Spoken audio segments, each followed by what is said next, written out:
So today we're here to talk about James Baldwin, the novelist.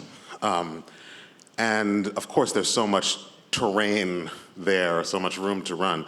But I thought I would start by asking each of our panelists today, Nicholas, Angela, and Colm, to tell us what was the first time you read a novel by James Baldwin. We'll start this way and we'll go down. Nicholas. Okay, I'll keep it short because I talked about this a little bit yesterday, but it was in the 9th grade in the DC public schools in Washington, DC. I stole my twin sister's copy of Giovanni's Room and read it in secret in my bedroom, and I would hide it under my mattress so that nobody would see me reading it.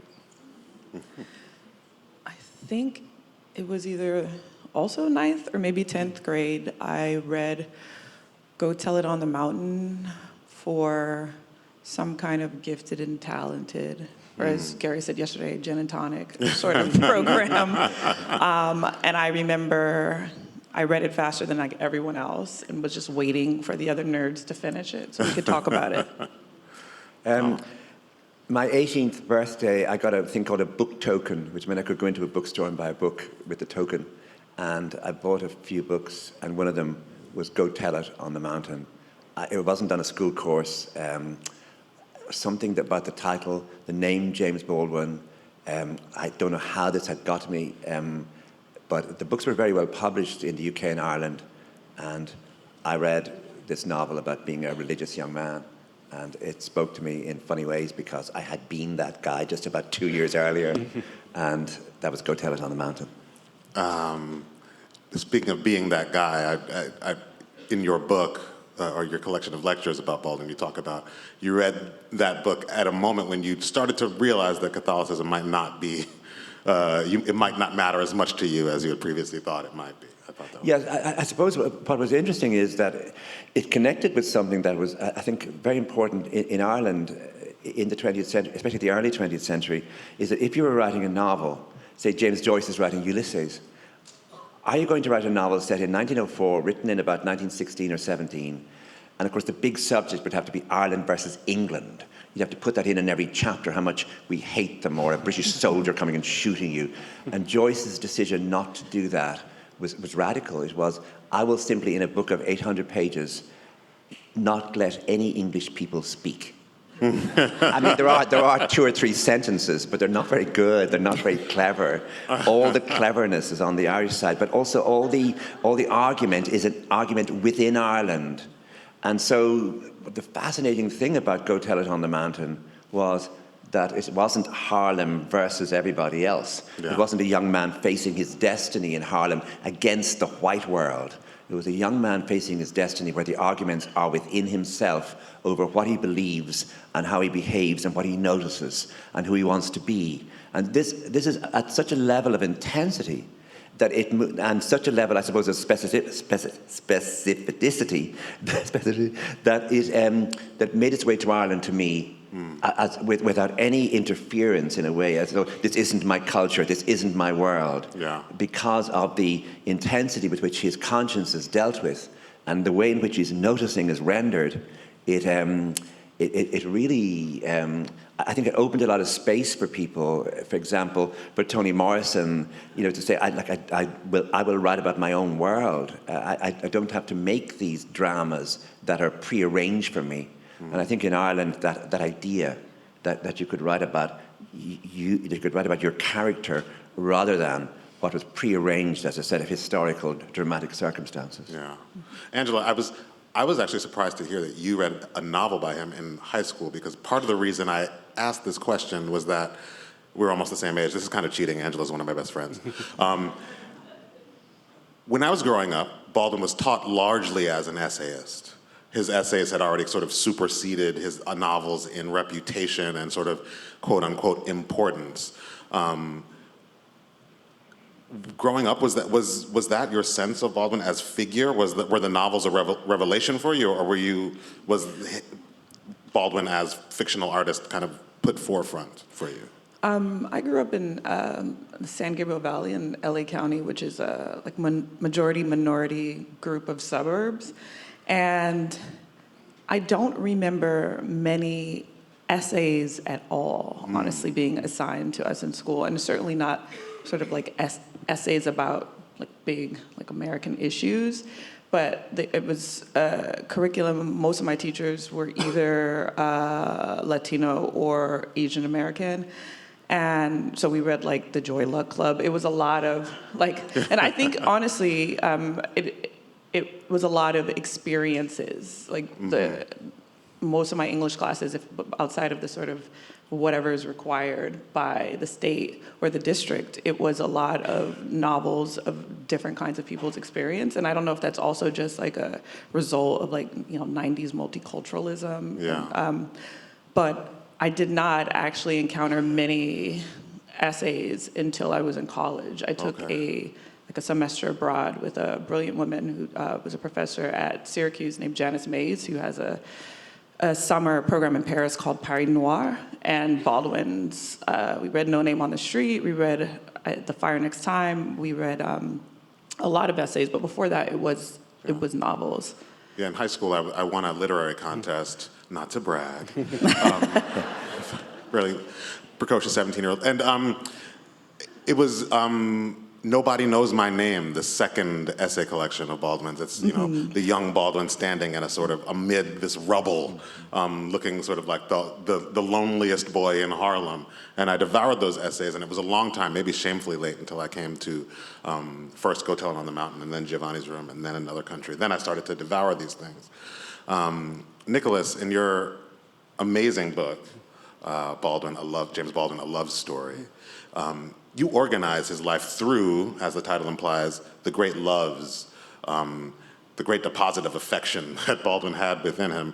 And maybe to Colm's point, this idea of sort of a fictive body of work that has a lot to do with self-investigation. Another way to say that might be that much of his work was about an intensity of loves.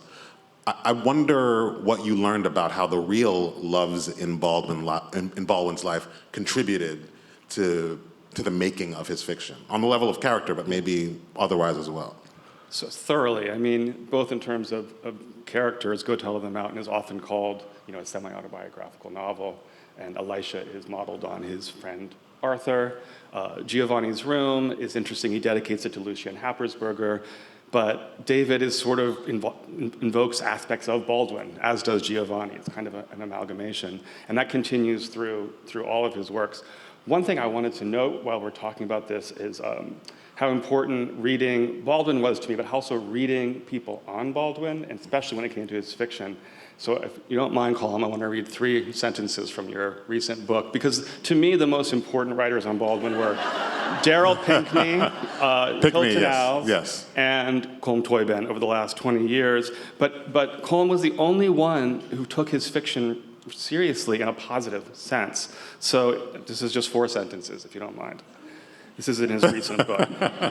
Mortification. No, because nightmare. Great to see on stage. It's one of the best stage emotions, yes. Because everyone always said the essays, and not the novels. So here's what he wrote more recently, but he's been saying this for at least 20 years. Baldwin understood the singular importance of the novel because he saw the dilemma his country faced as essentially an interior one, as his fellow citizens suffered from a poison that began in the individual spirit and then made its way into politics.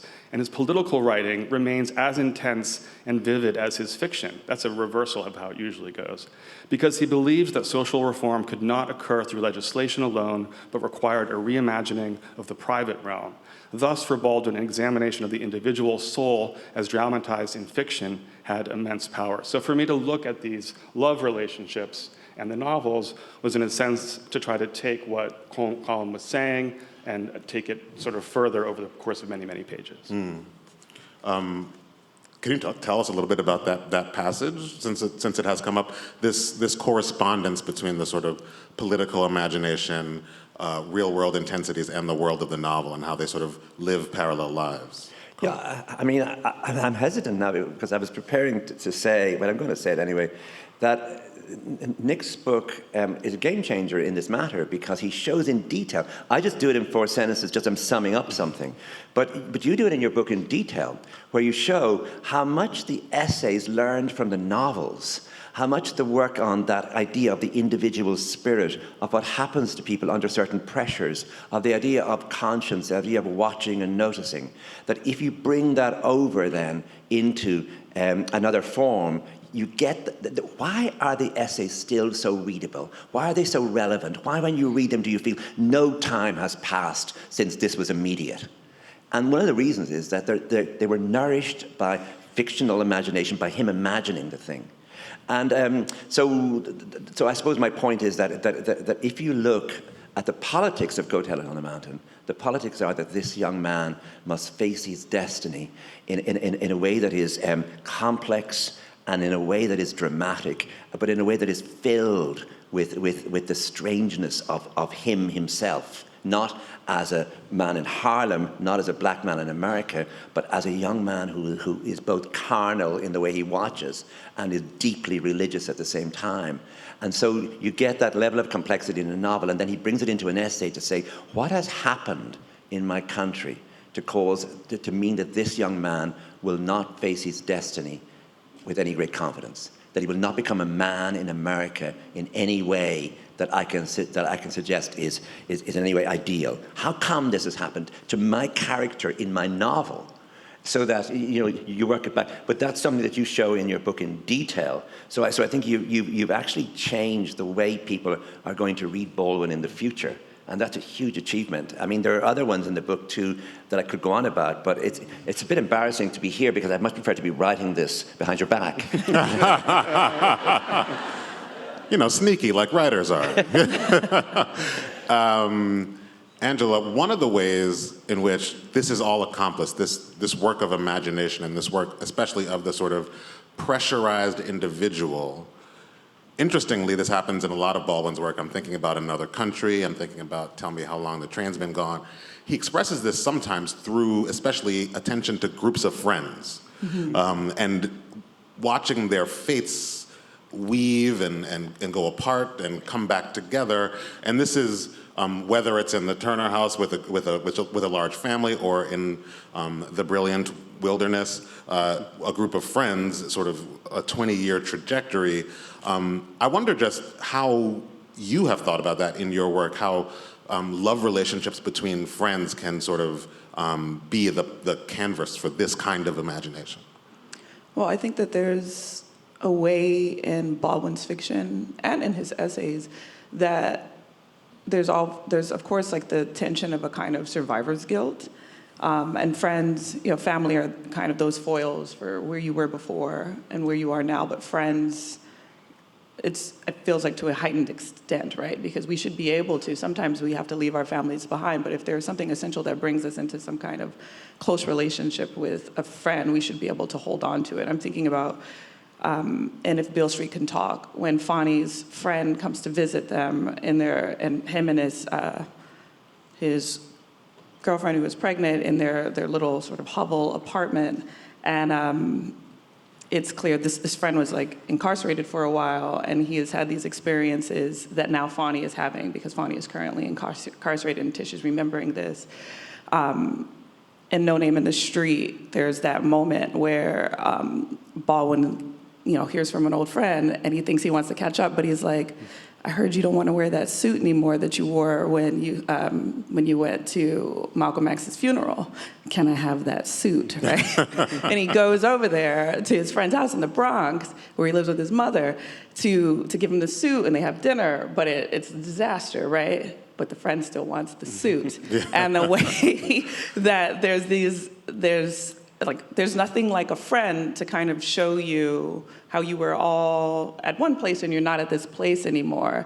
And it's not the same kind of survivor guilt as leaving behind like relatives in this sense, because you don't owe them anything. Yeah. And yet you still feel this sort of pull and this way that your life could have gone the way that theirs has gone. And I feel like that's one thing that Baldwin is really good in both places, but especially in his fiction, these moments where people from your past they come and you realize that there was this love and it still kind of lingers. I mean, speaking of being in a different place than you once were and a different place than your friends, I think it's important, perhaps, to talk about Baldwin as a public figure, because it wasn't only his art that set him apart. It was the extraordinarily public nature of his life. He became, on some level, a spokesperson, a television personality. He might have been the best writer in the 20th century at doing what we're all trying to do right now, be a writer, but also be in public and share ideas. He had honed that ability.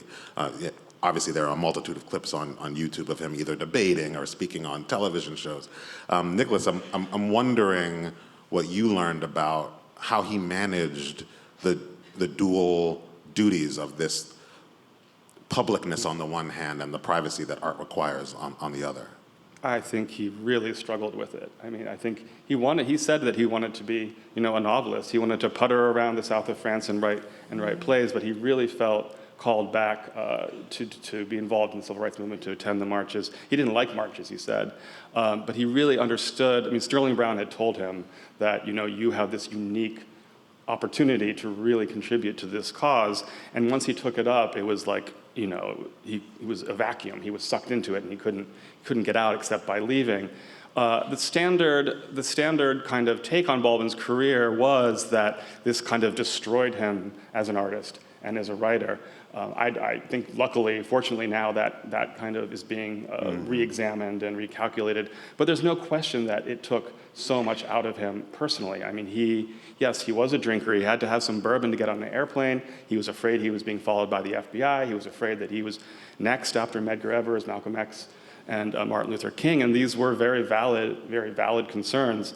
So it was quite heroic, I think, that he was able to figure out this unusual way as a transatlantic commuter, as he called himself, to move between the United States and then find the places that he needed to find.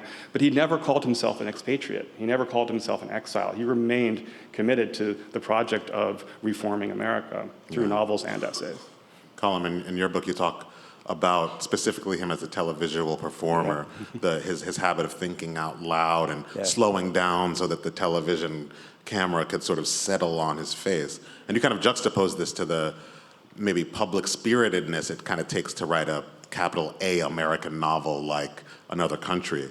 Either in your personal experience as a writer or in reading Baldwin, how do you feel that those things come together? How do you twin those urges? Yeah, I think YouTube has been very good to him in the sense that you can just key his name in, and these extraordinary performances that you can see he was made for television, and he tremendously enjoyed it. I presume there was bourbon before and after, but at that moment, there are moments when he can talk with an astonishing eloquence and sort of wisdom. He's much better when there's somebody opposing him, when he needs to explain something basic to somebody. And but I think, I mean, just to go back to Nick's book again, that the idea that his life was tragic, that it was a dreadful falling off, that, this pure writer, this poet was lured into politics. He went on too many marches, and he went on television too much, and this destroyed his talent, and he ended tragically. He ended sad, he ended lonely. This is such a trope for the lives of homosexuals, the lives of African Americans, that somehow or other you're doomed. And the story of your life is the story of doom, early promise and big time doom. And what your book does is offers a template for looking at other lives, to say it's too lazy to see Baldwin's life like this. Actually, if you don't mind, it wasn't like this. That his time in the south of France towards the end of his life was filled with friends, ex-lovers, new lovers, guys he fancied, family coming to visit. He was writing books, but also his visit to the south, which is the big moment you were talking about yesterday, in 1955, is not something that he shouldn't have done. In other words, and what you're also saying is that he got Another Country, that novel, that great novel, from crossing the Atlantic, from being in Istanbul, from seeing how various other countries worked. He got Giovanni's Room from being in Paris. And so the traveling, the crossing the Atlantic was tremendously nourishing. And the involvement in politics was also that. And so there's a whole way of seeing his life as actually oddly a sort of triumph. But it's very hard to, I'm curious about did you ever feel I mean, was that a deliberate decision to reimagine not only individual episodes, but the whole shape of his life?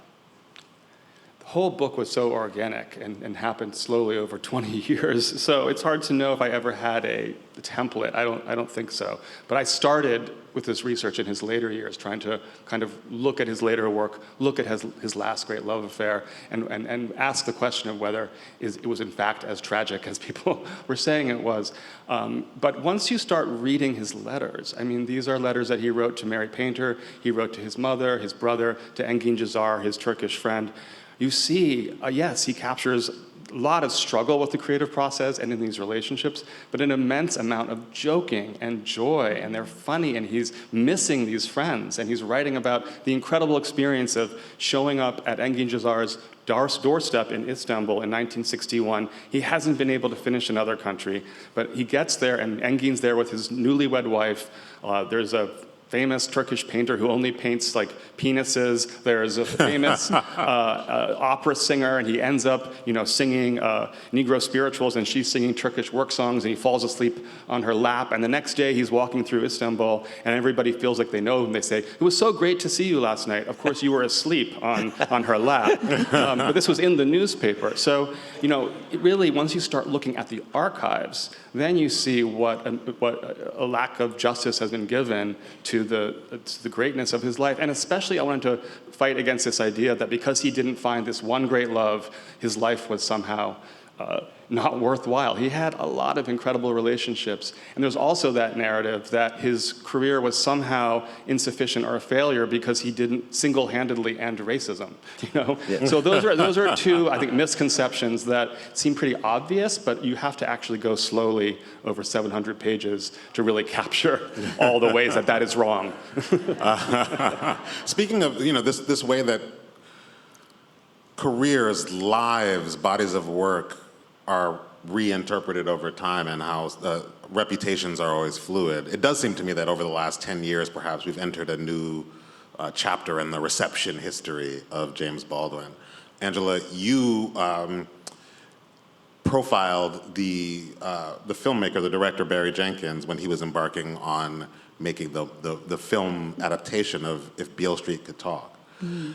I wonder if tracking that process, which I think to me is like, one of the signposts along the way of, maybe this change in direction and how we see Baldwin. I wonder just if writing that piece helped you understand how that shift has been occurring, alongside our lives. One thing that I think is really interesting about Baldwin's fiction is the way that most of these novels end, and the way that they end in a sense that they are not, for people, as you say, YouTube has been so good to him, right? And his speeches or his debates and his essays, they have such like a clarity that is not the fiction, right? And I can't remember, it was off the record, but how long what is the statute of limitation for things being off the record? But so there's a different. It's just between us. Okay. Don't mind. Everything is. I signed a thing that said everything is online forever. But so the cut that Barry Jenkins, that everyone saw of If Beale Street Could Talk, is the right one. But there was another one that I saw. That was a little bit more than what is in the novel. Mm-hmm. I don't know, Barry, I'm not gonna say anything else. But it tried to do a thing, I think, in my opinion, to push the novel a little bit more towards his essays, making an argument more concrete. Mm. But that is not the way that the novel ends, right? Yeah. The novel ends, I don't know if you could say it's hope, it's despair. It ends because it is interested in a period of life for these characters, and it takes that period of life seriously. One of the really beautiful things about If Beale Street Could Talk that I think that Jenkins got correct is that I think really successfully as a pregnancy novel, it embodies the dread of having, especially you're being pregnant for the first time, right? Yeah. And this is a teenage, a young mother, but the idea of not knowing what is on the other side of it, I think he accomplished really well. But there was, Jenkins very, very smartly decided that he shouldn't do that. But I did see that there was a moment where he wanted to make it more like the Baldwin we understand from his most popular essays. And that's not what the novels are. The novels are much more complicated as far as where do we go from here? And I feel like, this belief that he should have solved racism, if people read these novels, they would understand why, what? Why do you think this man had that even as an aspiration? Yeah. Because the novel, they're about experiences. And as you were mentioning, Colm, they are not about Black people versus these systems. They're about how do we live with each other, right, given these circumstances? Yeah. Speaking of the sort of the pregnancy novel, Nicholas, a really beautifully rendered part of your book is when you talk about that this was kind of a long-running metaphor with Baldwin. In his letters, he would say, I think this book is almost done. I'm getting heavy, It was that there was for him a sort of gestational rhythm of how he made and created his work. I'm thinking about, because that impulse speaks to a kind of ambition, I'm wondering if we could have a conversation too about the culture of the novel in Baldwin's time, the mid-century. Baldwin's working at the same time as people like Norman Mailer and Gore Vidal, all of these attempts at big American novels of issues that aspired to kind of almost the status of blockbuster. And I don't know how I would characterize what a novel is supposed to do today. Maybe this goes to our theme of attention. But Nicholas, how did the expectations of what a novelist is supposed to be, how did that weigh on Baldwin's many pregnancies? How did that affect the way he went about making his work? Well, I think the big figure there is Richard Wright. That was the big shadow that he himself wrote about having to slay his father. It was sort of a very complicated, in some ways a sad story, because Richard Wright, Baldwin told a great story about a friend knew Richard Wright when Baldwin was living in Greenwich Village, and he went out to meet him in Crown Heights. He went into his apartment, and they started drinking bourbon, and Richard Wright asked him about the novel he was writing on, and Baldwin got drunk and just started pretending that he'd written this whole long novel that he hadn't actually finished. So then he had to run home and write the whole thing in a week to give it to Richard Wright, and Richard Wright gave it to a publisher, and he got a fellowship. Richard Wright helped Baldwin find a house, an apartment, and stuff like that when he moved to France, and then Baldwin wrote two, famous or infamous essays sort of taking Richard Wright down. But he really needed to look at Native Son, which was such a big bestseller. It was a Book of the Month Club. It was a huge hit, and that was Baldwin's aspiration. And he really was writing against Native Son. When he wrote Go Tell It on the Mountain, when he went to the Swiss village, he would write these sort of mean essays about Wright, and then go back to Switzerland, and there he would try to accomplish the feat that he said Wright had failed at. So I think Baldwin's ambitions were huge with the novel. He wanted to write bestsellers, and Another Country was, of course, a massive bestseller. Yeah, I think this is an undersung aspect of Baldwin's oeuvre. Like, we've got the Baldwin the essayist, Baldwin the novelist, but there also was Baldwin the critic. I mean, a lot of his earliest work was in the little magazines, Dissent, all these, the Irving Howes. These people were mentors of his, the New York intellectuals. And I do think that there is a way that, that's a great point, that his work also corresponded to the empty places, the voids that he had diagnosed in his early criticism. Absolutely, and I think he also was, I think it was Chris Kraus yesterday who said that she liked novels or books that ended with contradiction or ambiguity, and Angela's absolutely right. That's the case. He has that term from Giovanni's Room. It ends with the dreadful weight of hope, and I think basically all of his novels end that way. I mean, Go Tell It on the Mountain, he's coming back home to his parents, but it seems clear that he's going to move beyond them and accept his true self. The ending of Giovanni's Room is that way. If Beale Street Could Talk. Another Country kind of ends jubilantly with this arrival of a lover in France, but you're still not sure if things are really going to work out. So that was a big part of his, I say, aesthetic in the novel, is this kind of closing ambiguity. Yeah. Speaking of ambiguities and contradictions, Colm, you have written about how the mixture of registers in his work. The sentence-to-sentence tone of his work. One of the big references there is Henry James, this sort of this controlling, exacting, sophisticated narrative strategies. But I wonder how your reading of him, you have so many great close readings of his work in your essays, how that tone maybe corresponded to Baldwin's hopes and expectations of what a novel was supposed to be. Yeah, I mean, he saw it as a fluid hybrid form, and he saw himself as a fluid hybrid form. This meant that, for example, he hardly ever mentions Hemingway. He certainly never praises him. But there's sentences and there are paragraphs in Baldwin that you could actually see how much he's taken from that plainness. And then very soon afterwards, you can see, oh, he's really a preacher, and he's using the language of the Old Testament of the King James Bible, and he's using it freely in a novel. And what's also in the repositioning himself, he barely mentions the figures of the Harlem Renaissance. And even though County Colm is one of his teachers, he wants to cut off that father, as he does his own stepfather, as he does Richard Wright, in order to arrive in a pure space. The problem is that he doesn't want to be in the pure space that he's moving towards. So he's totally, as you say, welcomed downtown. I mean, the editors can't believe this guy who's so fluent, so brilliant, so witty. Go Tell It on the Mountain is the very novel we need at this very moment. The essays, the first books.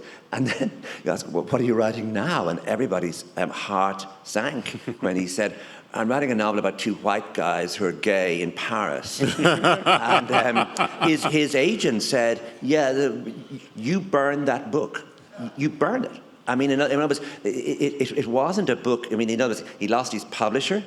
He effectively lost his entire, he threw it away on the basis that he wasn't ready to be that prophet that everybody wanted, who could write so fluently and could be so welcome downtown. His interest became in writing about love.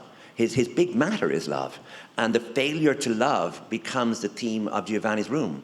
And if he brings in race into that subject about being an African-American in Paris, he loses the intensity he wants now. And he makes the two guys white. But you can imagine his editor thinking, we'll up the sales the next time. And James Baldwin's next new bestseller. Yeah. And Giovanni's Room arrives. And again, the reason why Giovanni's Room can speak to someone now, anyone, if anyone, gay or straight, could read the book now, and think this has an extraordinary presence still.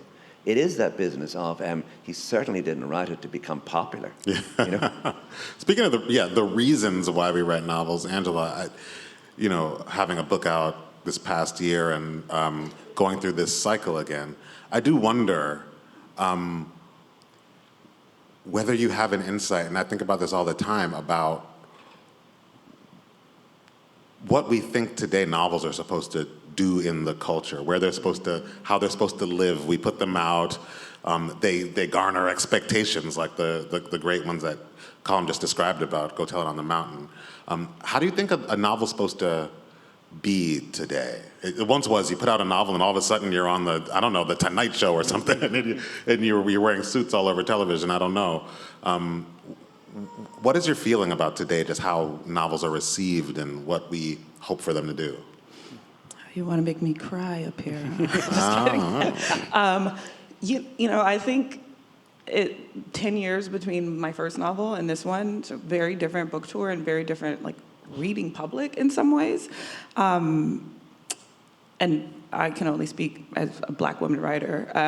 The expectations for it's very interesting that 10 years ago, I feel like the expectations for what a novel was supposed to do, the expectations from me were just to, enlighten, entertain. That's about it. There does seem to be some different expectation now. I think maybe because the times feel more terrible, that people expect a novel to be some kind of to have this kind of moral clarity again, and also to be of use. Mm-hmm. Nobody has time to be of use. But I also think that it just depends. It just depends. I don't know. I think that the expectations put on one kind of writer versus another, you got a lot more novels out there. I mean, I think if you're gay, the novel becomes, what else is there almost, where, everyone can remember reading Giovanni's Room, and not merely reading Giovanni's Room by James Baldwin, but being handed it by a friend and saying to a friend, could you read this too? Could this be what we read? Could this be the mirror we look into and maybe see something? And I want to invoke Edmund White, who was someone who was always at this festival and who died recently, that everyone remembers A Boy's Own Story. I mean, in other words, it was incredibly, once again, well published in Ireland and the UK. And that book, again, became not just a book you read, but a book that you read with somebody or handed to someone, and that conversation about a novel, because there really wasn't, I mean, you could argue about a piece of legislation, but it would get you nowhere. But you could argue about a novel, and it would open up a lot of spaces. So I think that particular idea of you coming, me being gay, that those novels really, really mattered. Yeah, yeah. I also am interested in just the ways that, because he had these two forms that he was known for, Baldwin, the pressure of representation changed for him for the novel, because it didn't have to, no one, especially, Black readers couldn't be like, you're making us look bad, because he was making you look so good, right there next to William Buckley. So the idea that he had to have this pressure, I'm interested in what you think about that, Nick. Like, just, was that a positive that the novel provided him? Was he didn't have to have in his novels this burden of representation? I think he felt freer. Yes, I think he felt a lot of freedom in the novel, which was why he was drawn to it. But of course, he also did plays, important plays, The Amen Corner, Blues for Mr. Charlie. Blues for Mr. Charlie was pretty polemical, right? Maybe it was maybe more like what you would expect from his essays. But in the novels, he really wrote, he wrote his last novel, Just Above My Head, which people are returning to more now. It's a fascinating and groundbreaking novel. And even when it came out in 1979, he sort of told a New York Times reporter, he's like, I know that I'm, out of fashion now, but he said, but a true writer is appreciated after they're dead. And that sort of has come to pass now. But I think that was his purest form in a way, where he really wrote exactly what he wanted to write. Same thing in Tell Me How Long the Train's Been Gone, which people don't always love that, but that was a very autobiographical novel as well, sort of about the difficulties of being a famous writer transmuted into an actor instead. Right. So I think that was his freest realm, yes. Speaking of freedom,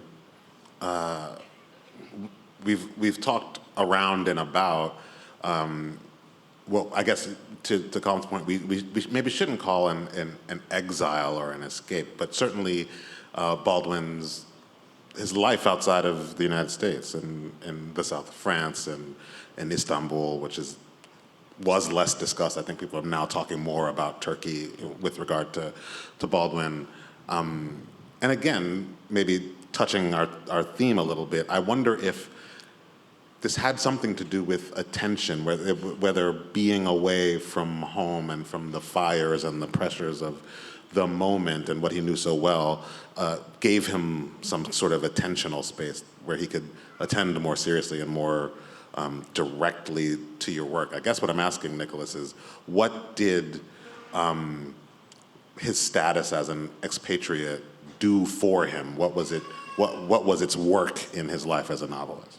Well, once he became famous, he was hounded by people. So going abroad, got him away from that. But earlier on, before that, it was just this idea of being a stranger everywhere, as he put himself, that was really creatively productive for him. So when he's in France, he doesn't know the language. He found that very productive. He also said it was only writing from another place that he could look back on America. He didn't feel American until he was surrounded by French people and could look back and realize it. He also went to Switzerland, where he was the only Black person in the whole village, and the sense of being sort of alienated from culture. But he was in his Swiss village listening to Betty Smith records. That's where he reconnected, as he put it, with his past. That was where, who was talking about it with Go Tell It on the Mountain? Or it was a talk yesterday, but he was writing early versions of that novel that were really, really one-dimensional until he started listening to the records and until he started thinking about his family's past in the South where he had never been. That added these layers and brought the other characters to life that made the novel actually work. Yeah, Colm, you talked about how Baldwin was well published in Ireland, that he was available to you. I wonder, and I think you've written about how your interest in the the black struggle here in America sort of also magnetized you to him. What was the sort of internationalist valence of your engagement with Baldwin? Was there something about this figure who was here and there and everywhere? Did that magnify your early intensities of feeling about his work? Oh yeah, the fact that you were gay without a word for it, but that you were religious and there were many words for it, and that you were being sort of pulled in slowly by the Catholic Church into the possibility of becoming a priest, while knowing there was something else going on in you that everybody was trying not to recognize, including yourself. Yeah. Well, and the first thing I did when I could, I was 20 years old, I had just graduated, and the day after my final exams, I went to Barcelona, and I stayed there. And so the reading Baldwin's life, I thought, yeah, and I didn't learn, I learned, yes, I did. I learned a lot about being Irish in Barcelona, but there were things that didn't make me any happier in Ireland, I can tell you, Yeah. that. So there was all of that in Baldwin's life, in the moving back and in the moving back and forth, and in the sort of craziness that you get in an exile world. That no one expects you to get a mortgage, for example. That no one expects you to settle down. There's an awful lot of late night drinking and moving around those cities. Yeah. Those cities become great places of liberation. If only I'd known about Istanbul, because I mean, it does seem like the best of everything. They made their own vodka. They actually homemade vodka and put it in bathtubs for their parties. But it's just one of the things. Just one of the, we're talking about maybe the novel in relevance, is there's a figure in another country called Ida, who's the sister of Rufus who has committed suicide, and no one can find him. I mean, where is his body? And she comes down from Harlem, and she comes into a room with these white people and say, "Where is my brother?" And he said, Antigone. Baldwin has written an Antigone for America. Yeah. And of course, in the Black Lives Matter movement, you realize that moment where this woman comes down from Harlem, where is my brother? Yeah. And that is so dramatically presented. And she's such a brilliant figure in the book. That she is the moral center of the book. Yeah. And when she gets involved sexually with some of the characters, it's a sort of marvelous mix-up of things. But that moment, you feel, in another country is so grave and serious and brilliantly done, and it's taken its bearings from 2,000 years before. He talks a lot about the blues, and he wants to be like Ray Charles, and then he suddenly says, "No," when you can see him writing, saying, "Ray Charles, that's not. I want to be Henry James." Yeah, that's lovely. Davis, but suddenly he wants to be Sophocles. He wants to be ageless, and he wants to be. Angela, I feel that in my growing up, part of the education, the sort of extracurricular education I received in maybe like tropes and archetypes was that there was this archetype, which was the black writer abroad, that there was more freedom elsewhere. And I didn't realize until much later that this was Richard Wright, James Baldwin, the two of the great sort of 20th century examples of this. Did that play at your imagination as well as a writer, that there was something else to be gotten overseas? Oh, absolutely. So I went to college in LA, but I found out this was, I don't know, before Google, or right around the beginning of Google, you could get these little pamphlets about study abroad programs. So I tricked my way into the Syracuse program just so that I could go to Paris and study abroad and not need to know French, and just study about black writers in Paris, because I was convinced that if I could figure out why they needed to leave, then I would be a better writer, and I would also perhaps figure out how I could do the same thing. Yeah. But one thing, and it wasn't just writers, it was Buford Delaney, it was all kinds of black artists who felt like they needed to leave to really come into their own. And Luz is with me. She is My also baby like, is agreeing. She's like, yes, it's a lineage. And one of the interesting things about Baldwin going to Paris, just like Richard Wright, goes to Paris, and this like constant tension they have, is that when I they currently have a walking tour, if you find yourself in Paris, that you can do, a contemporary like Paris Noir tour, is that they literally were like in the same spaces, right? And maybe not always at the same time, but one of the things that is, I think, still something that maybe not enough Black writers kind of avail themselves. Paris is not necessarily the place they always want to go to, but the idea of seeing yourself and having to confront your Americanness in another place, another, of course, important thing that Baldwin learned, which is not what, everybody learns when they go abroad, is that that Black people were not the only oppressed class, right? He learned about the struggle of Arab people in French society, and I think it is one of the things that when we think about his expansive love and his understanding of shared struggle, it was absolutely that time that helped foment that. But I think it also just helped to expand his imagination as a writer and being able to imagine experiences different from his own. I can't remember if that was your question. Yes. Everything you say is an answer. We've talked about this too a little bit, and I wonder if we could sort of formalize this strain of the conversation, this idea at least of, a decline, change, certainly an alteration in the idea of Baldwin later in his life. Certainly something that you hear is there is a sort of a tonal shift in his later essays, right? Some people, whether you call it more directly polemic, some people have called them preachy, et cetera. I wonder if you observe a shift in the Nicholas between the early novels. I mean, I guess we could bifurcate them, 3 and 3. We could go Tell It on the Mountain, Giovanni's Room, Another Country, and then the latter 3 works. Maybe I'm asking a question about late style. Yeah. Whether you observe a deepening, an amplification, a change in Baldwin as he goes along his career in fiction. I think the biggest change, and there's a scholar who's writing a book about Baldwin's late style, Dagmawi Wubshet, my friend, that I'm looking forward to.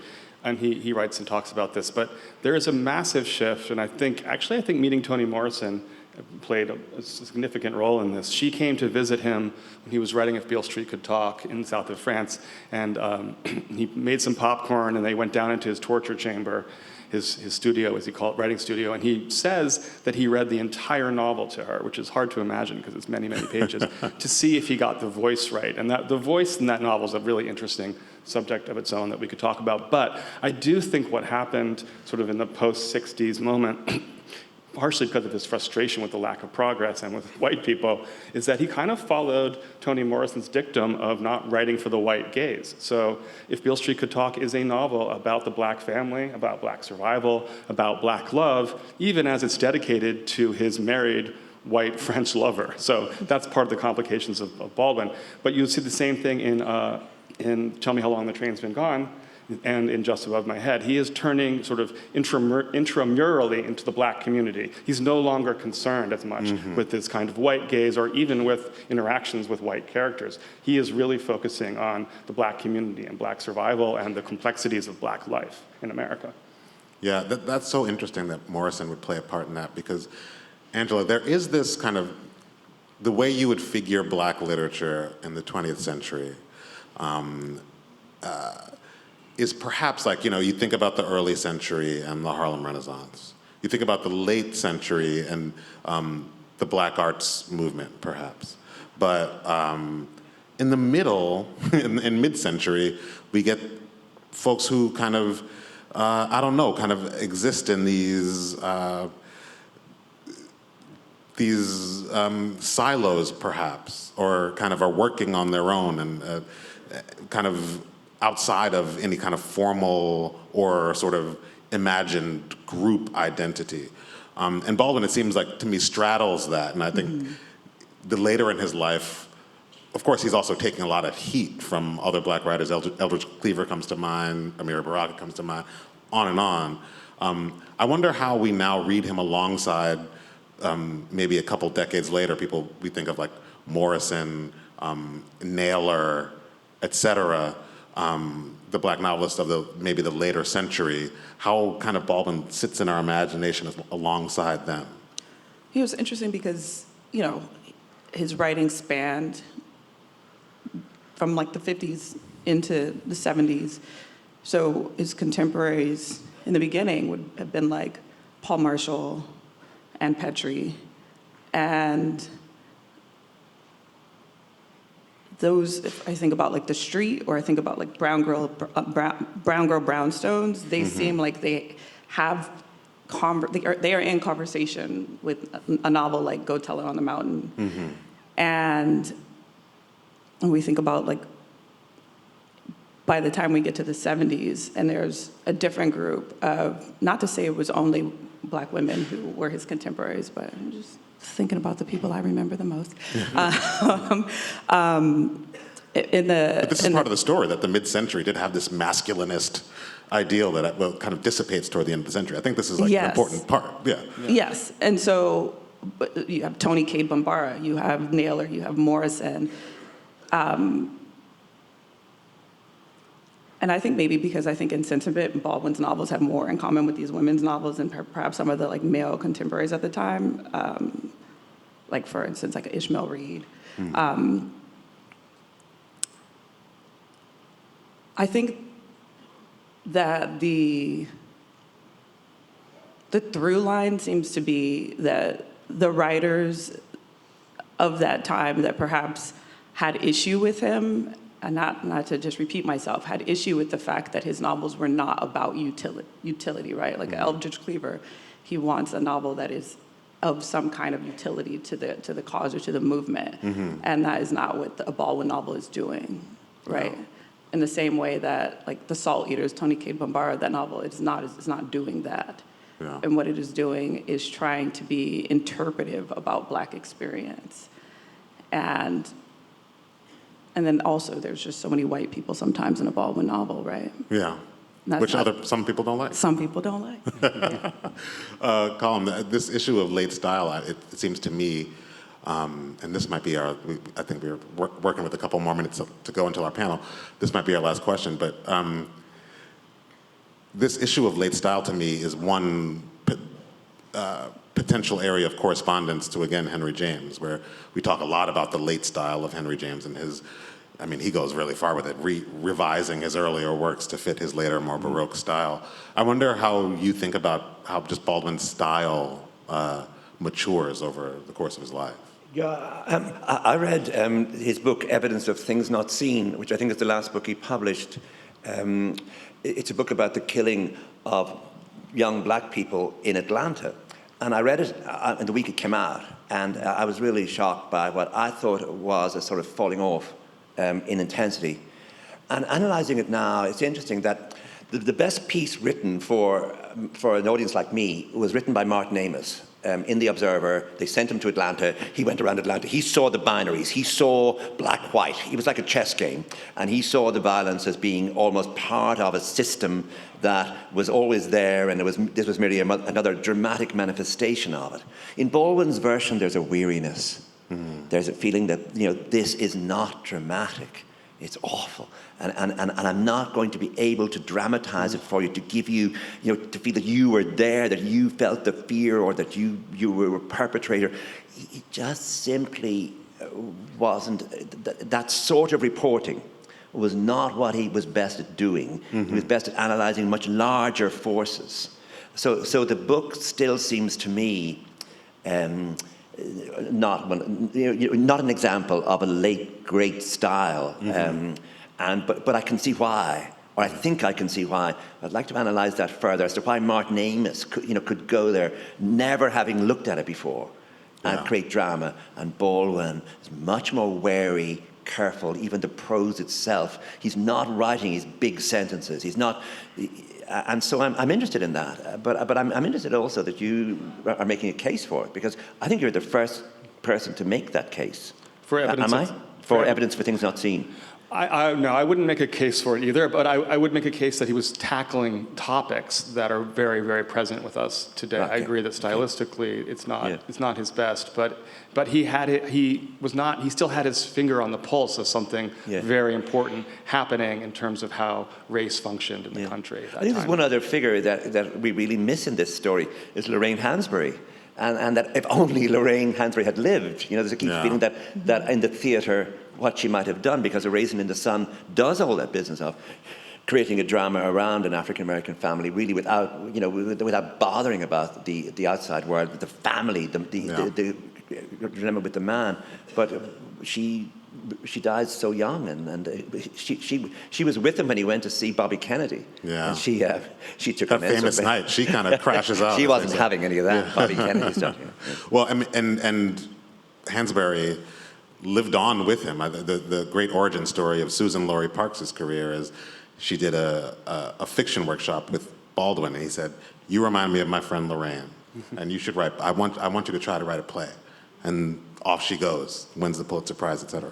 As you know, as I said at the beginning, we could talk forever about James Baldwin. This is just scratching the surface, but I think it's been a good scratch. I appreciate you guys' brilliance. Thank you. Thank you. Thank you.